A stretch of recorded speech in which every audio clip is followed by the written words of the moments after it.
Ready. Okay, what we're starting now is what's called Tfilas Haderech. Tfilas Haderech is part of the brachot situation. When a person travels distances, there's what's called Tfilas Haderech, the prayer of the traveling. Okay, so if a person travels outside the city, see, today it's very difficult because let's say you go from here to Long Beach, there's houses all along the way. Mm-hmm. Even go to San Diego, there's houses most of the way. But certain places, when you go, and therefore it's questionable today exactly when you say Tfilas Haderech. When you go on a plane to New York or you go on a plane anywhere else, then for sure you say Tfilas Haderech. And we'll see exactly what that is. But if somebody... On the plane? Soon. When you go on a journey or you come back from a journey, okay, after you leave the city, so then you say what's called Tfilas Haderech. What you're basically saying, Hashem should give me a safe trip, and you return me back, and make sure that I have a good journey. No danger happens. So, before we go into that, there's an interesting discussion at the bottom. The Torah says you're not allowed to live in Egypt. The Torah says you're not allowed to loshu b'derech hazeh mitzrayim. What? Can you visit? One second. Torah says it's forbidden to live in Egypt nowadays. So the obvious question was, there were many, many great sages, including the Rambam himself, that lived in Egypt. A lot of other great people that lived in Egypt. Yeah. So there's a whole question. So in fact, there's a place where the Rambam writes, he signs his name and he writes, a Jew who's sinning every day by living in Egypt. So they answered, the Rambam lived in Egypt because he was forced to by the Sultan. It wasn't that he wanted to live. He was the Sultan's doctor. So he had no choice but to live in Egypt, even though he didn't want to. But there's other answers to the question, by the way. Some opinions say that sin doesn't apply today. It doesn't apply today because already afterwards the king Sancherev came and mixed up the whole world, topsy-turvy, and therefore Egypt is not Egypt, and this is not that. Just like we find in halachot, it says like this: if an Egyptian converts, only the third generation of an Egyptian convert can marry into a Jewish nation.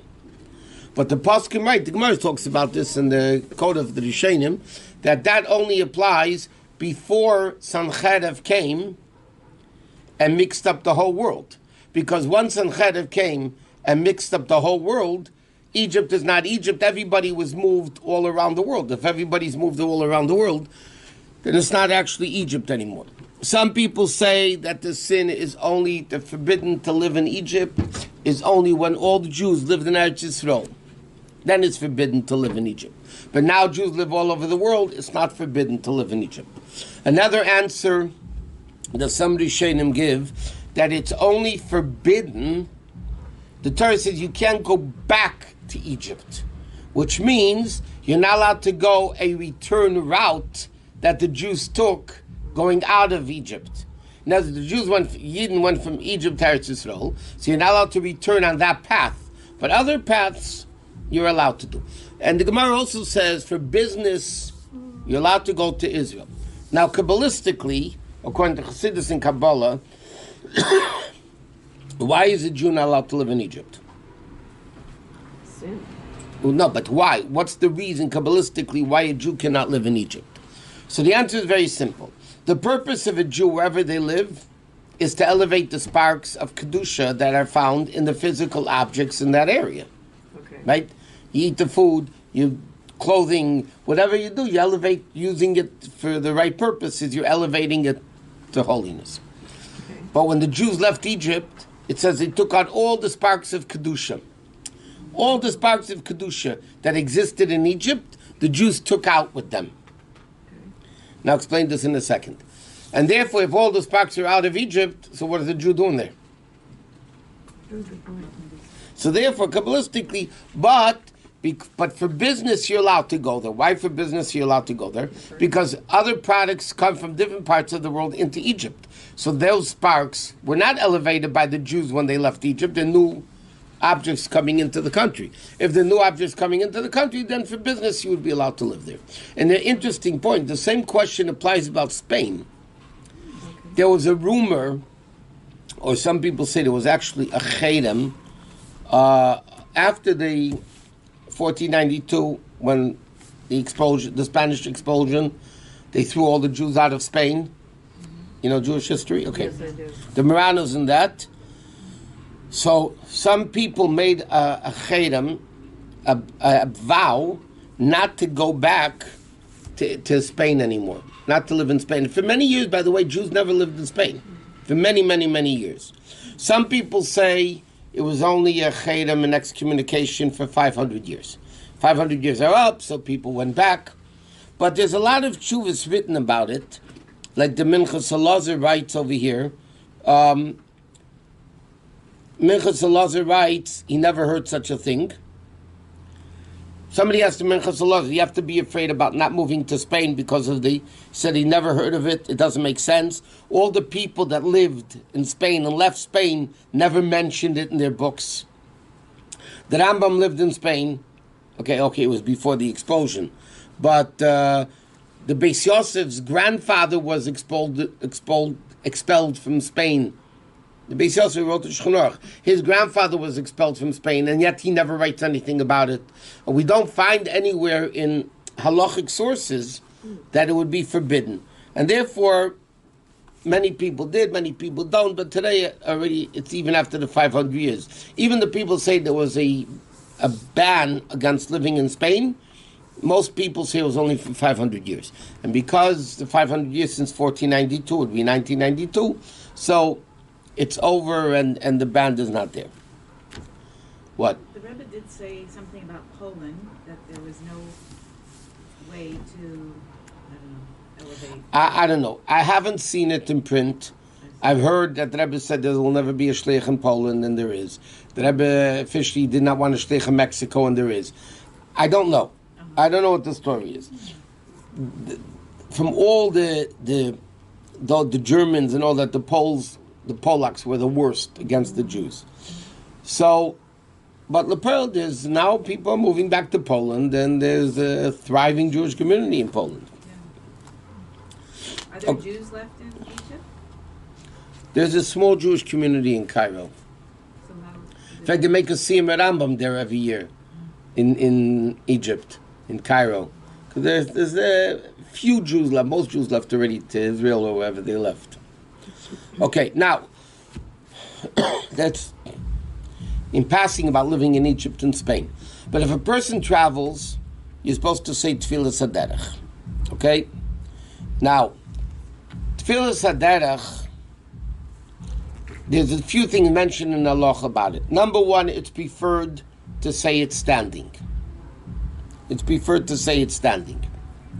Secondly, it's preferred in halacha, even though the Rebbe, when he did Tfilas HaDerech, they say he didn't do it, but they say you should make a brach on the fruit, make an after brach on the fruit, because Tfilas HaDerech does not begin with Baruch Atah Hashem. It begins with Yiratzim L'fanecha. So they want to make it a bracha near a bracha, that the first Baruch Atah Hashem should be counted for that. So what a lot of people would do, they would either go to the washroom and make Asher Yatzar, and that would say Baruch Atah Hashem Reifei Chol Basar Mafli Laseis Yiratzim L'fanecha. So they'll make that connection to the bracha. Or they'll eat the fruit or a piece of cake, whatever, make an after bracha, and then they'll say, right after, straight from the after bracha, they'll go in to the Yiratzim L'fanecha. It's also preferable, it says, if it's not too difficult, to say it's standing. Now, when the Rebbe went to camp in Tavshin Yud Zayin, but I wasn't there, but they say that the Rebbe said Tfilas HaDerech after when they came onto the New York Thruway, after the toll booth. And then they said the Rebbe also got out of the car to stand to say Tfilas HaDerech, but they say, again, this is what they say, that the Rebbe did not eat something before to make it one bracha into the next. He just said Tfilas HaDerech as is. So that's what we do? If preferable, if possible, You know, if you didn't say Tfilas Haderech before you went on the plane, and you're in the middle of turbulence, I don't suggest to stand up and say Tfilas Haderech. You know what I mean? A person, if they're able to.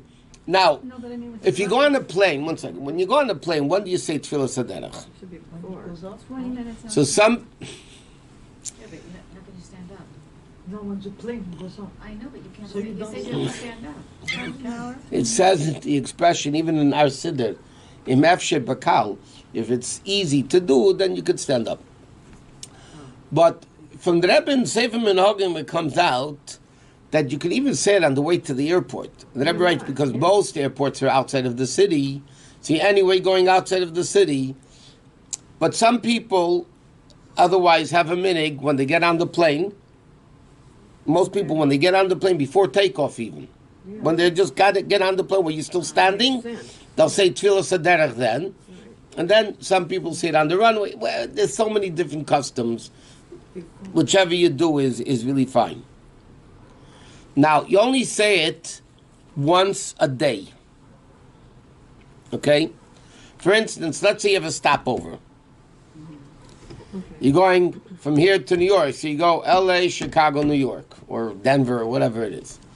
So you're traveling on the same day. So even though you're taking another flight, so to speak, but you said it already today. So the Tfilas Haderech is for the whole entire journey, unless if you intended to sleep overnight, and then in the next morning you have to say Tfilas Haderech again, and plans changed, and you went the same day. So because your intention was to travel the next day, so then you would say Tfilas Haderech a second time. Now, if somebody is going and coming back on the same day, say going on a short trip, so then you say in the Tfilas Haderech V'asachzirenu l'shalom.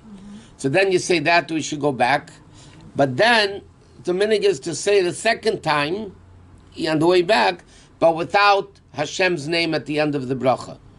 Say Baruch Atah Hashem Shmei Tefillah, they'll say Baruch Atah Shmei Tefillah.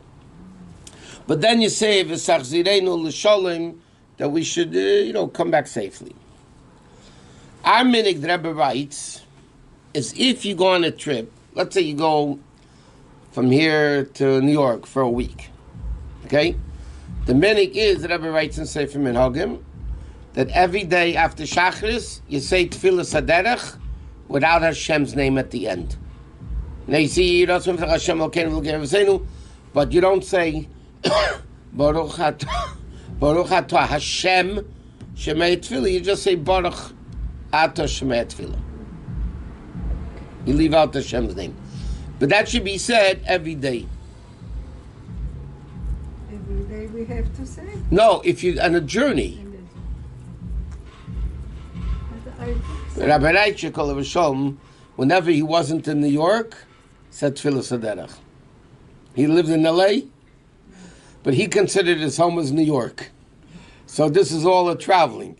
So his home is really New York in 770. So this is a journey. So every day he would say Tfilas Haderech. We should say that here too. Yeah, but we don't do that. Okay. Next. Before you go on a trip, it says just a few things which are proper to do, by the way. Number one, it said you should give tzedakah before you go on a trip. Number one, you should give tzedakah. It's because there's a pasuk. Tzedek lefanav yahalech, righteousness or tzedakah will go before him. V'yasim l'derech pa'amav, and then he'll put his steps traveling. So you see the pasuk first says about tzedakah, and then the pasuk says about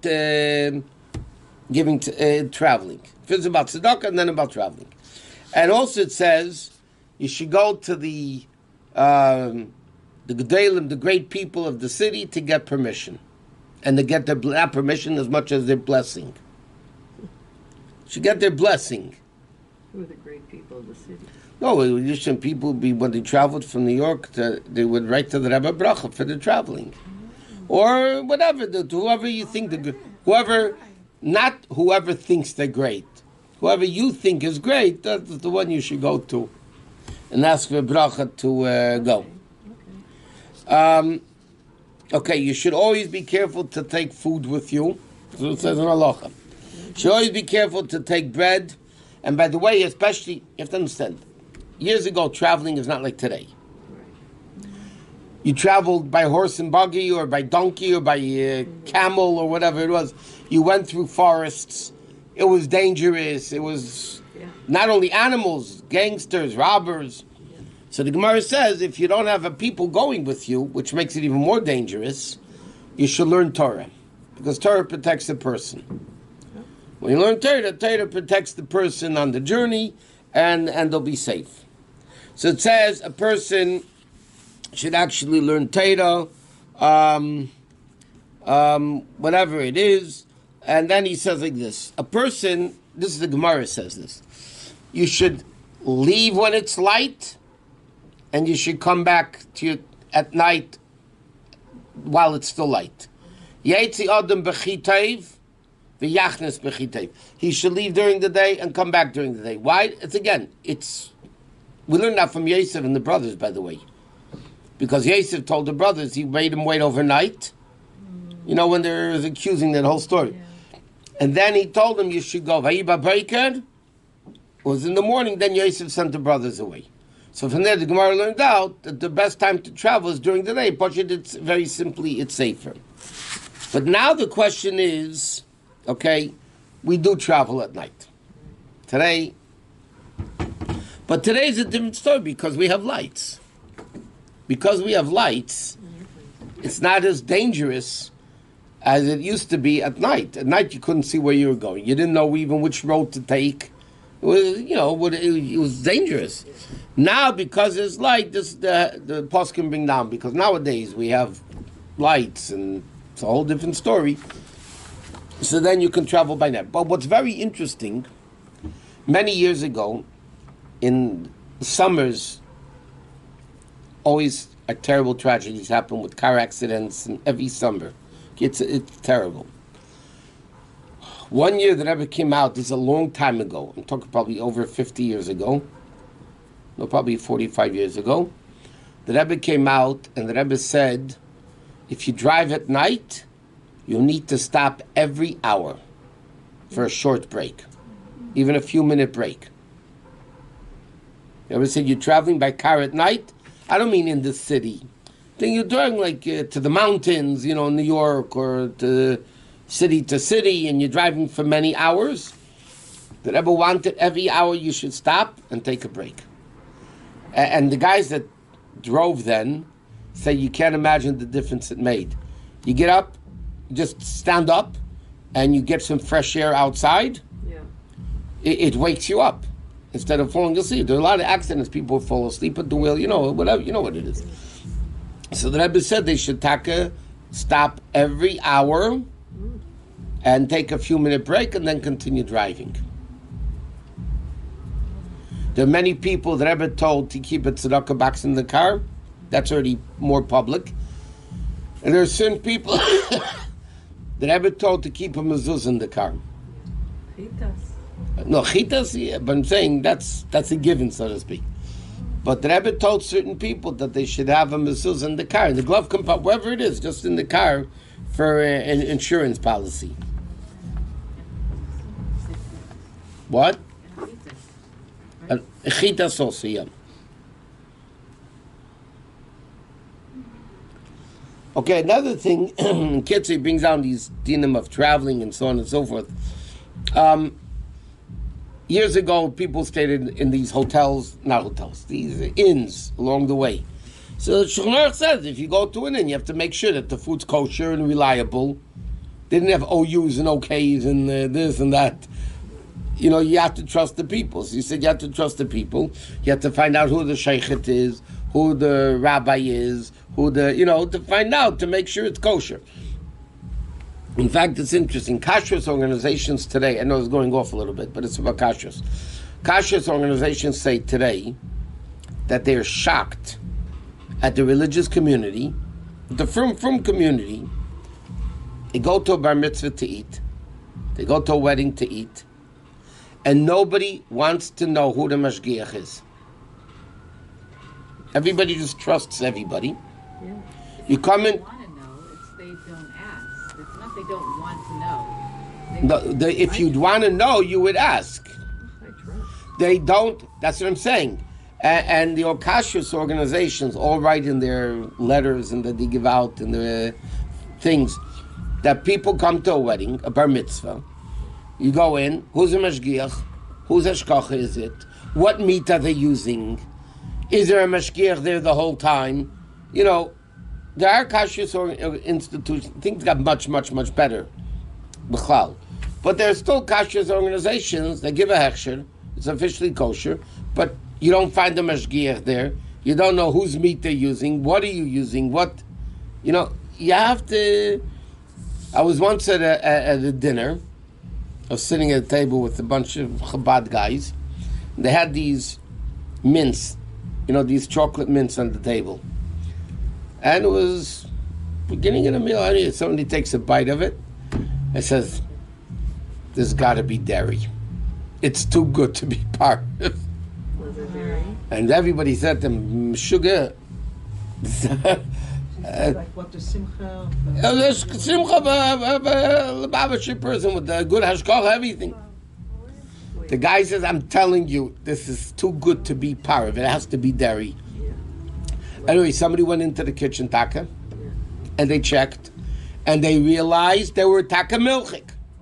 By mistake. Listen, mistakes happen all the time. Sure. You could be the best hashkacha, and you can make a mistake. You know how many times functions of the most reliable hachshem, they find something wrong on Pesach and during the year. I mean, it happens. It could happen. Right. So they're saying, why are people so lax when it comes to kashrus in the function? They don't bother checking out. So anyway, over there, okay, they came, they took all the mints off all the tables. I mean, okay, it was. But the bottom line is, people could have been eating the meat, Yeah. and then right afterwards had a mint, chocolate mint, which would be milchik. Huh? What? No, Not this one. No, the good ones. those are Not that. farm. I'm talking about the ones that taste good, not these. Chocolate. Chocolate. It was Yeah.